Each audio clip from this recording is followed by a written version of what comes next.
A paz do Senhor, meus irmãos, minhas irmãs. Eu sou o pastor Clauber Maia. Hoje estamos aqui para mais uma lição da nossa Escola Bíblica Dominical. E hoje nós vamos estudar a lição de número 7. O título é A Responsabilidade é Individual. E vamos dar continuidade ao estudo do livro do profeta Ezequiel. E na profecia de Ezequiel, no capítulo 18, nós temos algo que vai tratar sobre esse assunto, e eu quero convidá-lo para você fazer a leitura da Bíblia comigo. Se você tem um exemplar da Bíblia à sua mão, ou se está com a revista da Escola Bíblica Dominical, nós vamos ler o livro do profeta Ezequiel, capítulo 18, versículos 20 a 28. Diz assim: A alma que pecar, essa morrerá. O filho não levará a maldade do pai, nem o pai levará a maldade do filho. A justiça do justo ficará sobre ele, e a impiedade do ímpio cairá sobre ele. Mas, se o ímpio se converter de todos os seus pecados que cometeu, e guardar todos os meus estatutos, e fizer juízo e justiça, certamente viverá, não morrerá. De todas as suas transgressões que cometeu, não haverá lembrança contra ele. Pela sua justiça que praticou, viverá. Desejaria eu, de qualquer maneira, a morte do ímpio? Diz o Senhor Jeová. Não desejo, antes que se converta dos seus caminhos e viva? Mas, desviando-se o justo da sua justiça, e cometendo a iniquidade, e fazendo conforme todas as abominações que faz o ímpio, porventura viverá? De todas as suas justiças que tiver feito, não se fará memória.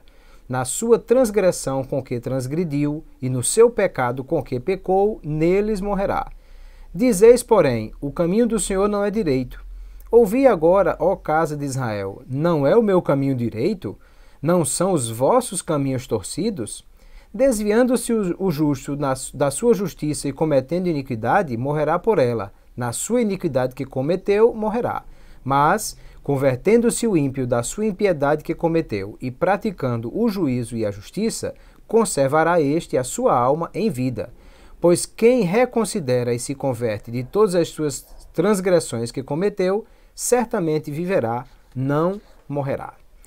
Veja que havia uma fala, né, em Israel, e é exatamente isso que o texto vai falar, e também o profeta Jeremias faz essa mesma referência, dizendo que aqueles que estavam no cativeiro, que sofreram a destruição da cidade de Jerusalém, o exílio para a Babilônia, tudo isso que nós já vimos ao longo do livro de Ezequiel, como foram os juízos de Deus sobre Israel, permitindo e enviando, né, a Babilônia como um instrumento de juízo, que levou cativo milhares de judeus para a Babilônia, destruiu a cidade de Jerusalém, destruiu o templo, e agora os que estão em Babilônia estão vivendo, mas estão vivendo no exílio, vivendo longe da sua terra, sofrendo o fato de não terem a liberdade de ir e vir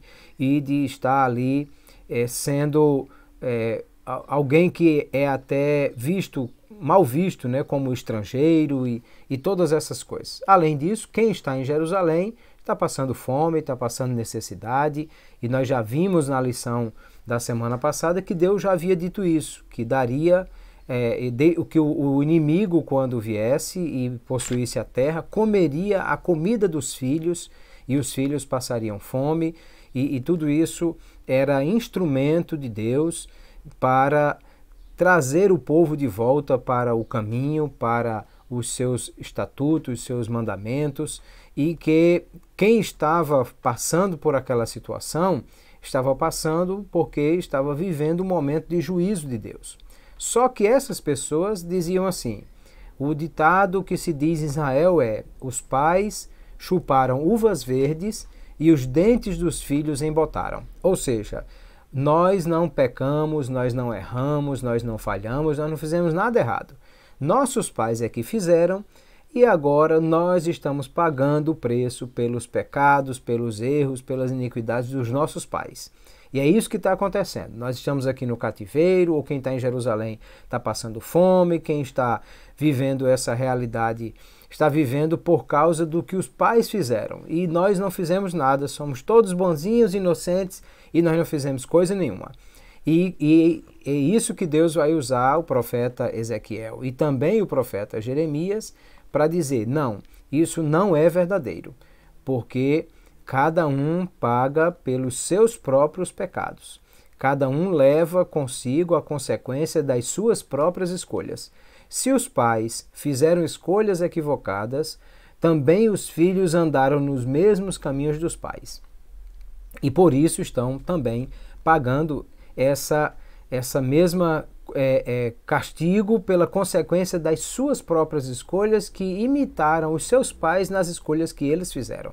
É essa a grande questão aqui. Então, aqui há uma interpretação equivocada daquilo que está no Decálogo. Se você vai comigo, Êxodo capítulo 20, nós vamos ver que Deus de fato faz uma referência aqui a algo que é mal interpretado por muita gente, principalmente hoje a chamada maldição hereditária e coisas desse tipo, que diz que os pais levam uma maldição que daquilo que fizeram, de pactos e de coisas erradas que fizeram, para os filhos. E os filhos precisam quebrar a maldição que os pais, dos concertos que os pais fizeram, porque essa maldição é hereditária. O que os pais fizeram, a mesma maldição, o mesmo acordo, o mesmo pacto, agora está valendo também para os filhos. E nós vamos observar que não é assim. Vamos ler o capítulo 20 do livro do Êxodo, onde está o Decálogo, e Deus diz assim sobre essa questão. Versículo 5, ele diz, não... Vamos pegar o anterior para dentro do contexto. Versículo 4. Não farás para ti imagem de escultura, nem alguma semelhança do que há em cima nos céus, nem embaixo na terra, nem nas águas debaixo da terra. Não te encurvarás a elas, nem as servirás, porque eu, o Senhor teu Deus, sou Deus zeloso, que visito a maldade dos pais nos filhos, até a terceira e quarta geração daqueles que me aborrecem. O 6. E faço misericórdia em milhares aos que me amam e guardam os meus mandamentos. Aqui veja que Deus está falando sobre as consequências. Ele está dizendo se vocês se voltarem para os ídolos, se voltarem para a idolatria, deixarem de seguir o verdadeiro Deus para seguir um Deus falso, e se vocês quiserem cometer esse pecado de idolatria, eu não vou aceitar. E várias vezes Deus fala sobre como a idolatria ela é ruim, primeiro porque desvia o coração do homem para seguir outros deuses, e porque põe o coração e a confiança nesses deuses, que na verdade são deuses falsos. E é esse o grande problema, é que põe o seu coração em uma mentira para desviar daquilo que é a verdade, o verdadeiro Deus. E Deus chamou, inclusive, essa idolatria como se fosse uma prostituição, né? Um adultério espiritual, e por isso Deus disse, eu não vou aceitar esse comportamento de vocês. E eu sou Deus zeloso, e aqui o zelo fala mesmo de cuidado, de ciúmes até, né? Ele disse, eu sou Deus zeloso, que visito a maldade dos pais nos filhos até terceira e quarta geração. O que Deus estava dizendo não era maldição hereditária. Deus estava falando era as consequências dos erros dos pais podem ser vistas em filhos, em gerações posteriores. De fato, um pai que perde tudo no jogo, perde tudo nas drogas e estraga a sua vida, ele vai trazer uma complicação para a vida dos seus filhos, que vão ficar sem nada, e o impacto dessas escolhas e aquilo que trouxe de forma negativa sobre os seus filhos, pode refletir ainda sobre netos e bisnetos, até que essa família consiga se recuperar dessas escolhas tão equivocadas que esse pai fez. Mas veja, que ele está dizendo que é a terceira e quarta geração daqueles que me aborrecem. não é só se os pais aborrecem, mas se as gerações seguintes aborrecem também. Já no versículo 6, ele diz que visita até 1000 gerações daqueles que o amam. Então, é de fato para dizer que a consequência de uma escolha positiva, como Abraão, que escolheu andar com Deus, que escolheu viver com o Senhor e andou com Deus durante todo o seu tempo e obedeceu a Deus naquilo que Deus lhe mandou, a escolha de Abraão foi benéfica para seus filhos e até hoje, ainda em Israel, eles colhem frutos dessa aliança e dessa escolha que Abraão fez, assim como Deus disse que por causa do amor de Davi por Deus e de ser um homem segundo o seu coração, não faltaria um filho de Davi sobre a casa, sobre o trono de Judá. Então são escolhas que os pais fizeram que trouxeram consequências positivas para os seus filhos.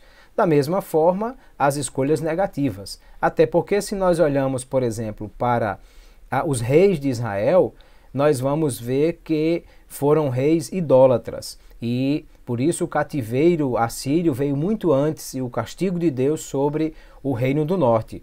Mas quando você olha cada um dos reis de Israel, começando com Jeroboão I e passando por todos os outros, e depois Acabe e Onri, seu pai, e o seu filho Amazias e todos os reis de Israel, eles, está escrito, andaram nos caminhos dos seus pais, da idolatria, do erro e tudo mais. Porém, dos reis de Judá, nós vamos ver que também alguns reis foram muito idólatras, como é o caso de Manassés, que ofereceu os próprios filhos a Moloque. Mas Amon, seu filho, tenta andar nos caminhos do pai e é morto pela própria população. Enquanto que Josias, o neto de Manassés, ele aplicou o seu coração em andar nos caminhos de Davi, seu pai.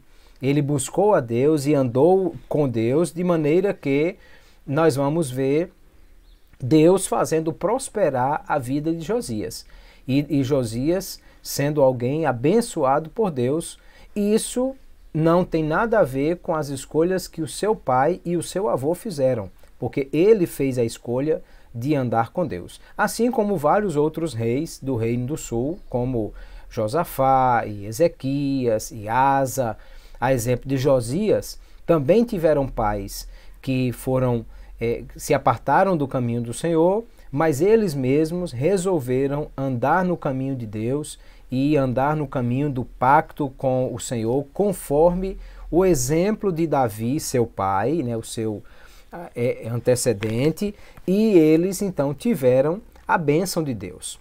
Ou seja, não é uma questão de os pais cometerem erros e os filhos serem punidos, mas cada um será punido pelo seu próprio pecado, pela sua própria concupiscência, a sua iniquidade, aquilo que ele fez. Quando nós olhamos o profeta Ezequiel, nós já vimos no capítulo 18, trata dessa realidade. Mas o profeta Jeremias, no capítulo 31, também fala sobre isso. Capítulo 31, verso 29, ele diz: naqueles dias nunca mais dirão, os pais comeram uvas verdes, mas foram os dentes dos filhos que embotaram. Ao contrário, cada um morrerá pela sua iniquidade, e de todo homem que comer uvas verdes, os dentes se embotarão. E aí é exatamente essa a realidade. Veja que os dois profetas falam a mesma mensagem, porém em contexto e realidades diferentes. Enquanto que o profeta Jeremias está falando aqui, no capítulo 30 até o 33, o nosso comentarista, pastor Ezequias Soares da Silva, fala que esse aqui é o chamado Livro da Consolação. Por quê? Porque nesse texto, Jeremias está falando sobre um novo concerto que Deus fará com a casa de Israel e com a restauração que haverá em Israel. Ele fala sobre dias futuros, é um texto escatológico, e ele está falando que naqueles dias ele vai restaurar e plantarão vinhas nos montes de Samaria, e que a voz se ouvirá em Ramá, reprime a voz de choro, pois voltarão da terra do inimigo, a esperança no derradeiro fim. Então, todas essas palavras aqui de Jeremias são palavras de consolação, falando do retorno de Israel. E aí ele aplica essa fala: não mais se dirá, os pais comeram uvas verdes e foram os dentes dos filhos que embotaram. Ele está dizendo o quê? Que quando os filhos forem restaurados, é por causa da restauração daquilo que mudou no pacto dos filhos e não dos pais. Porque se os pais erraram, foram punidos pelo seu erro. E os filhos que seguirem os pais no mesmo erro também serão punidos. Porém, os filhos que se voltarem para o Senhor, eles serão restaurados na terra e Deus fará com que acabe o cativeiro e abençoará todo esse povo. Nós vamos ver ainda no segundo livro dos Reis, capítulo 14, há uma fala sobre uma ação de Amazias e que ele mata os que mataram seu pai. E aí ele diz assim, verso 6, segundo livro dos Reis 14, 6, do 5 para a gente entender o contexto. Sucedeu, pois, que, sendo já o reino confirmado na sua mão, matou os seus servos que tinham matado o rei seu pai. Porém, os filhos dos matadores não matou, como está escrito na lei de Moisés, no qual o Senhor deu ordem dizendo: não matarão os pais por causa dos filhos, e os filhos não matarão por causa dos pais, mas cada um será morto pelo seu pecado. Então, aqui está claro do que é a fala daquilo que a nossa lição está trazendo, que é exatamente o título da lição. A responsabilidade é individual.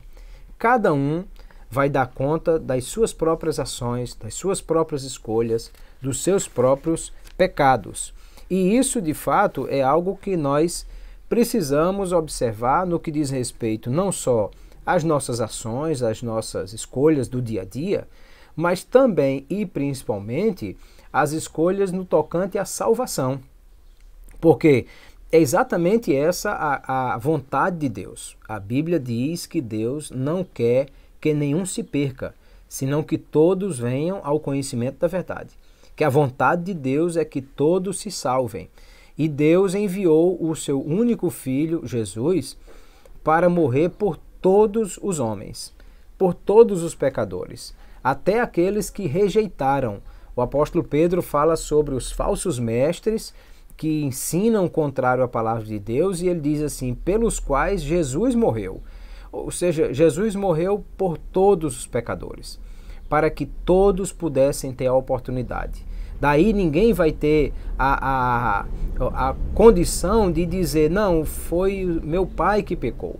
Ou muitos, como fazem hoje, querem botar a culpa em Adão. Eu já vi gente dizer assim, quando eu chegar no céu, Adão me paga porque e ele errou e tal. É bem verdade que Adão, sendo o primeiro homem, trouxe a sua escolha equivocada, trouxe consequência sobre todos. Mas Deus, sendo um Deus justo e amoroso, deu oportunidade para todos. Todos os descendentes de Adão têm a oportunidade de serem restaurados na sua condição de salvação com Deus, porque o segundo Adão, Jesus Cristo, veio e morreu por todos, dando a todos a oportunidade de salvação. De maneira que é exatamente isso que o profeta está aqui falando. A alma que pecar, essa morrerá. Ou seja, a responsabilidade das escolhas é individual e a salvação é individual também.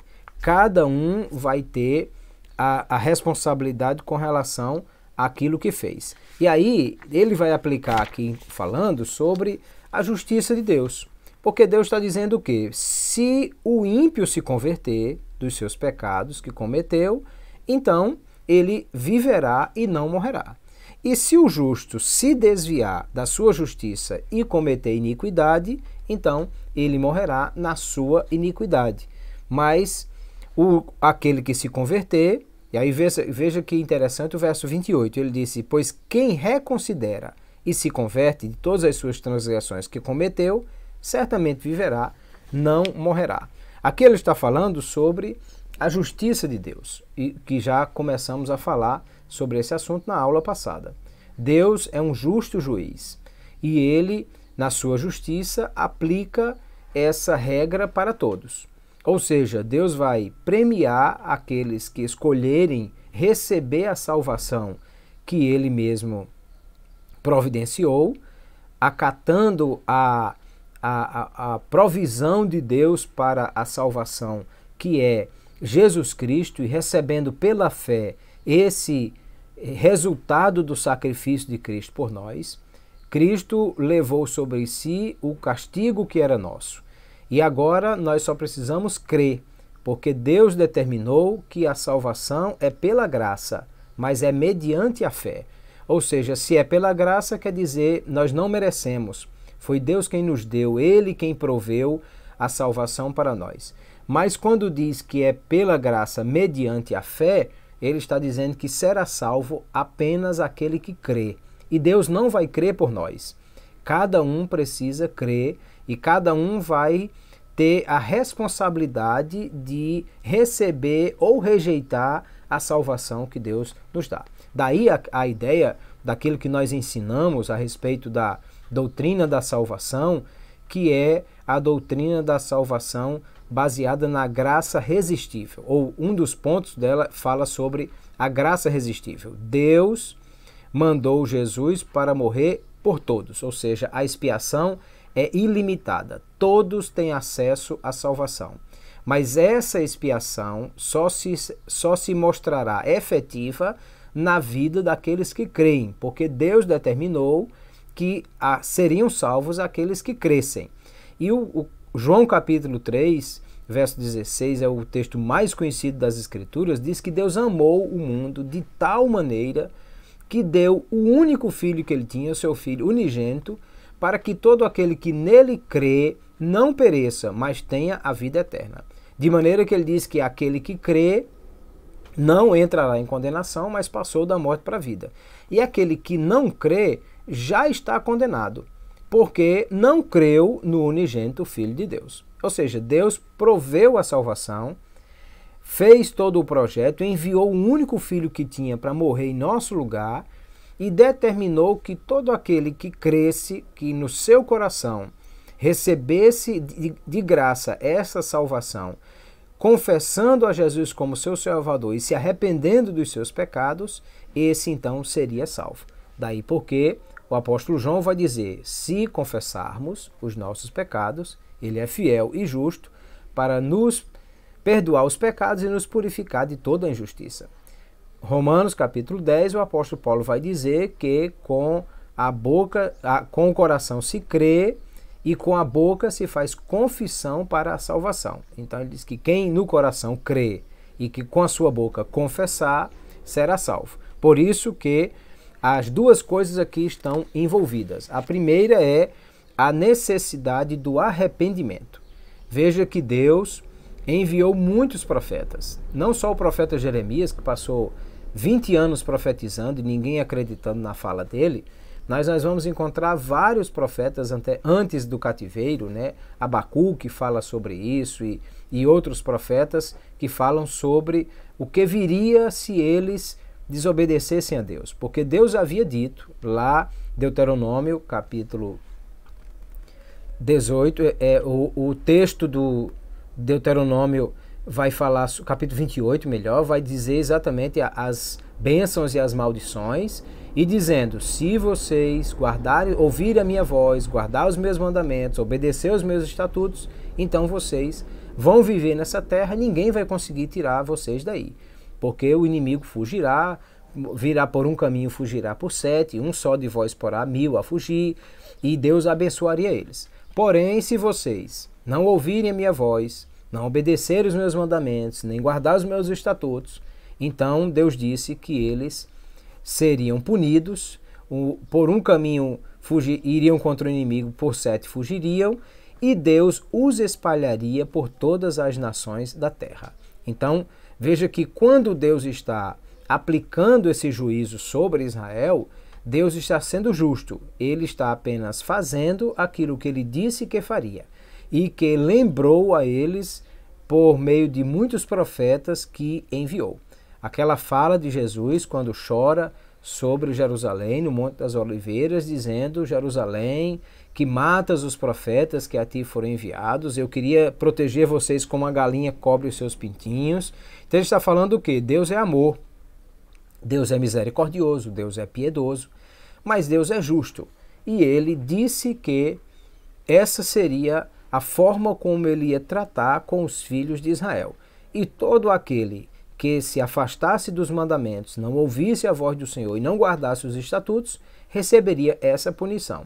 Muitos anos depois, mesmo tendo sido avisados pelos profetas muitas vezes, eles cometeram exatamente o que Deus disse que não cometessem. E Deus disse que eles não deveriam ter fazer estátuas de outros deuses e nem se encurvar e adorá-las, porque ele era um Deus zeloso que visitava a maldade nos pais, nos filhos, até terceira e quarta geração, dos que me aborrecem, mas que também visitava até 1000 gerações daqueles que o amam.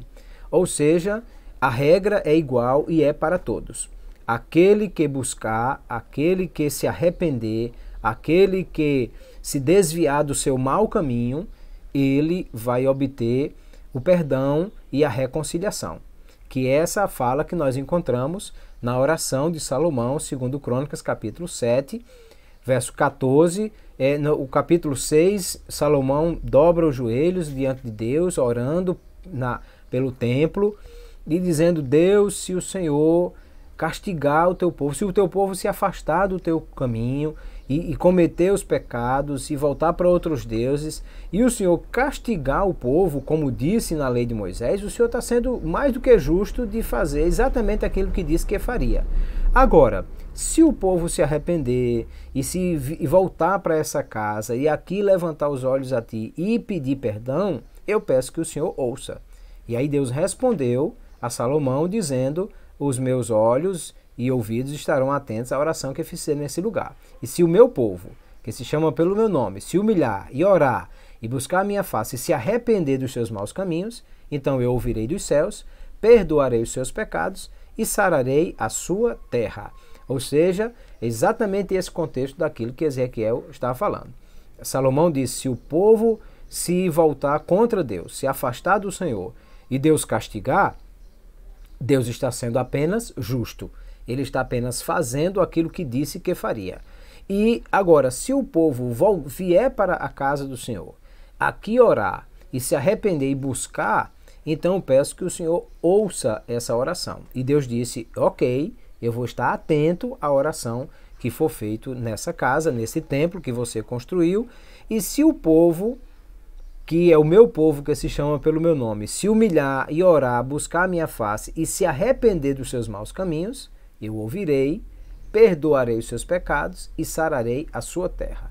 Então, ou seja, não só havendo um arrependimento do povo e confissão dos pecados, Deus lhes daria perdão e restauração, que é a mesma coisa que nós estamos vendo no Novo Testamento, né? Deus está dizendo também que se nós nos arrependermos, se confessarmos os nossos pecados, eu já citei aqui 1 de João 1,9, se confessarmos nossos pecados, ele é fiel e justo para nos perdoar os pecados e nos purificar de toda a injustiça.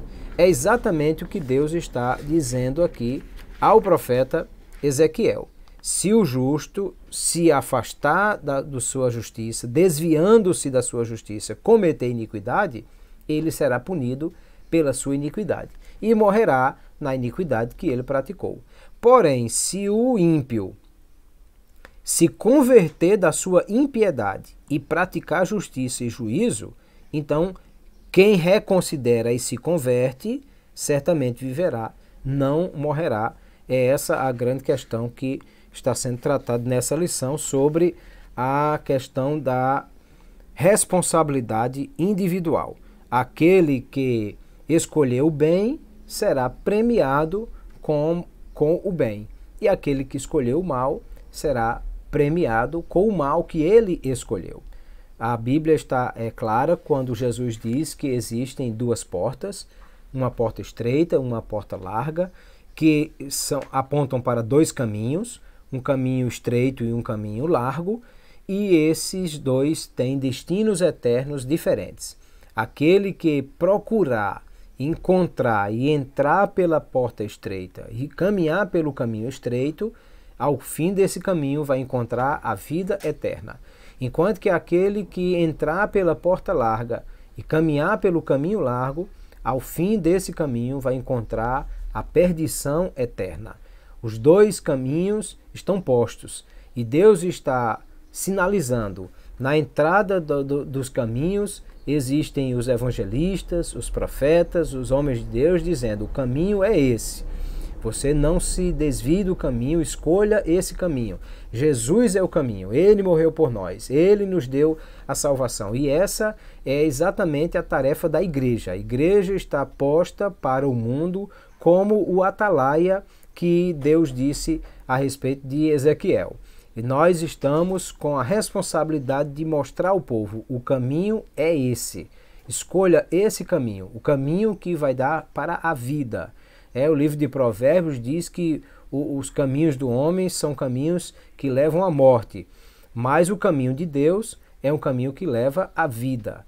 O Provérbios também diz que o justo entende que o caminho que se deve caminhar, a sua direção é para cima, para que se desvie do inferno que é para baixo. Ou seja, existem alternativas diferentes, caminhos diferentes, portas diferentes, escolhas diferentes. E você não pode querer os dois ao mesmo tempo.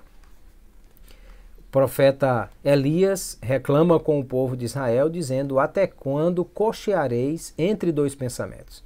Se Deus é Deus, Jeová é Deus, siga Jeová. Se Baal é Deus, siga Baal. Ou seja, faça a sua escolha. Agora, você vai arcar com as consequências da escolha que você fizer. Porque quem escolher o caminho estreito não poderá andar no caminho largo e vice-versa. Quem escolher o caminho largo não estará no caminho estreito. Quem escolher chegar ao céu, ao Pai, por Jesus Cristo, que disse: eu sou o caminho, a verdade e a vida, ninguém vem ao Pai senão por mim. Quem entrar por esse caminho, que é Jesus Cristo, e como é que entra pelo caminho que é Jesus Cristo? Reconhecendo que é pecador, confessando os seus pecados, recebendo a Cristo como seu Senhor e, por fé, recebendo, apropriando-se das bênçãos da salvação que foram dadas pelo sacrifício de Cristo.